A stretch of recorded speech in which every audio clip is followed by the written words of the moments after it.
Thank you very much, Madam Temporary Speaker.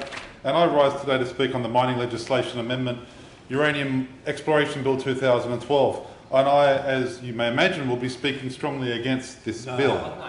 The Greens have had a long and proud history of campaigning against uranium mining and nuclear power, and in my view this is clearly a retrograde action by the government which will reinvigorate the anti-nuclear movement in this state.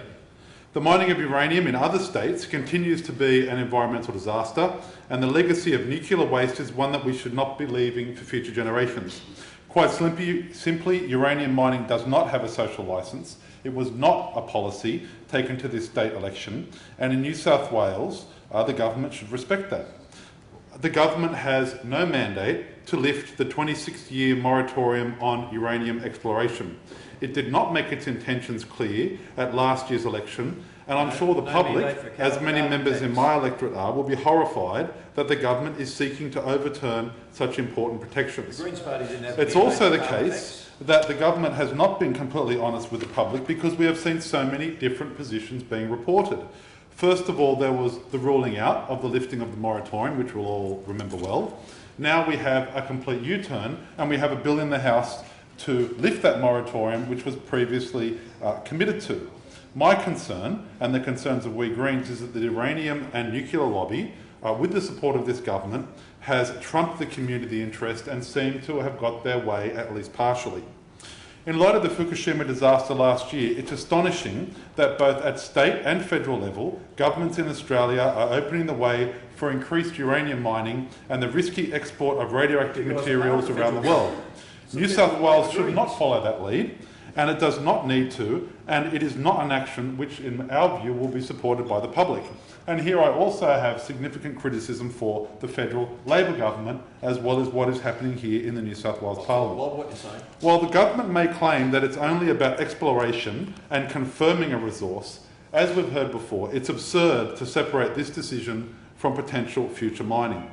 It's clear that the community does not support uranium mining, and it makes no sense to confirm a resource that is not needed and needs to be left in the ground.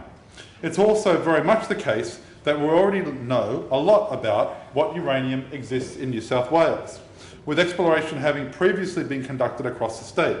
It's our view that the government should have commissioned a review of current data about the resource. It should have looked at the economic, the social and environmental analysis of the potential future costs and benefits of the state to uranium mining if it was able to gain, in order to gain some kind of a social licence for this industry.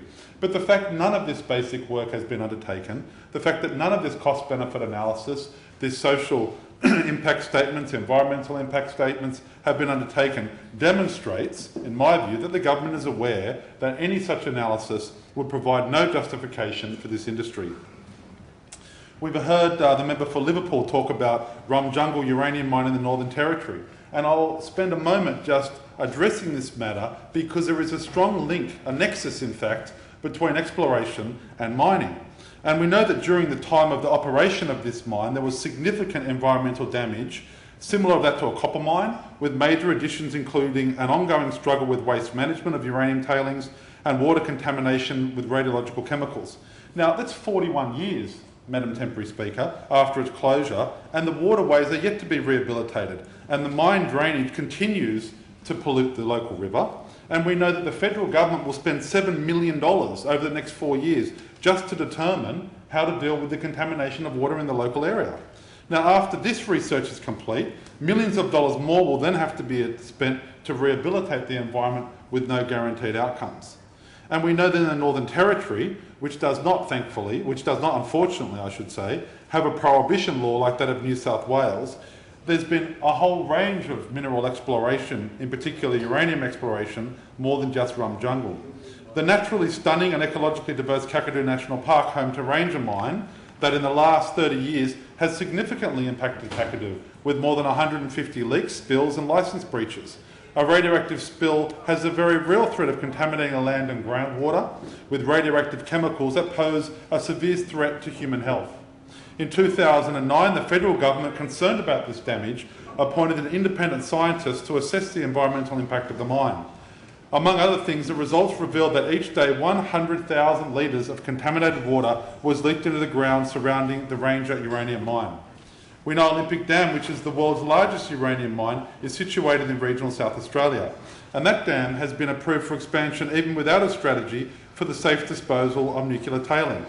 The plan, as detailed by BHP Billiton, is to spread 70 million tonnes of waste to crude annually across 44 square kilometres, creating considerable risk and creating what has been called a radioactive waste mountain, a comment that's been discussed significantly in the federal parliament. And we know that there's also been a lot of issues, as reported by the workers on that site, addressing issues around the risk to the employees, in particular with plutonium-210 having breached the World Health Standards, which is a uranium byproduct. And it's also an issue which is not just about the environment, but also about the workers in these mines and importantly protecting their health. So it's critical in our view that the government takes this matter very, very seriously. And while they've only taken one step to support exploration, the step to mining is a very short step. And this is where I call on not just members of the local community, but members in the coalition to raise this matter in their party room and those in cabinet to make it clear that this is a disaster waiting to happen.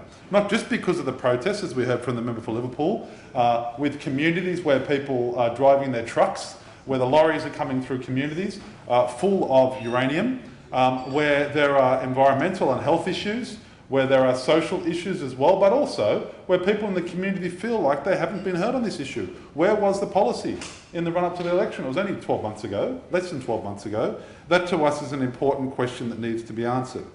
So in our view, the evidence against uranium exploration and mining is clear, it's compelling. The government, in our view, will expect strong community opposition.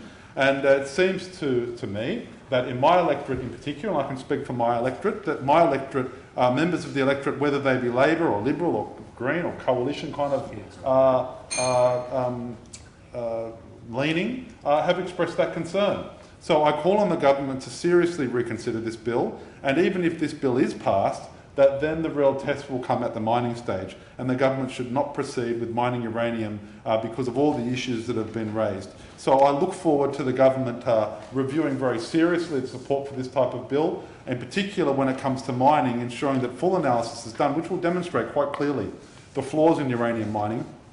And my final point is that we know there has been a big push by the former federal government to support nuclear power, and that is something that we oppose. And we even see that one of the proponents of that, the former Ziggy Swikowski, formerly of Telstra, who produced a report pushing this very strongly, is now involved in another rare earth business, causing considerable problems in Malaysia with Linus. And that is another issue that comes to mind when dealing with these mining matters. So we strongly oppose the bill and will continue to support local communities around New South Wales to ensure that this state remains nuclear free. The question is that this bill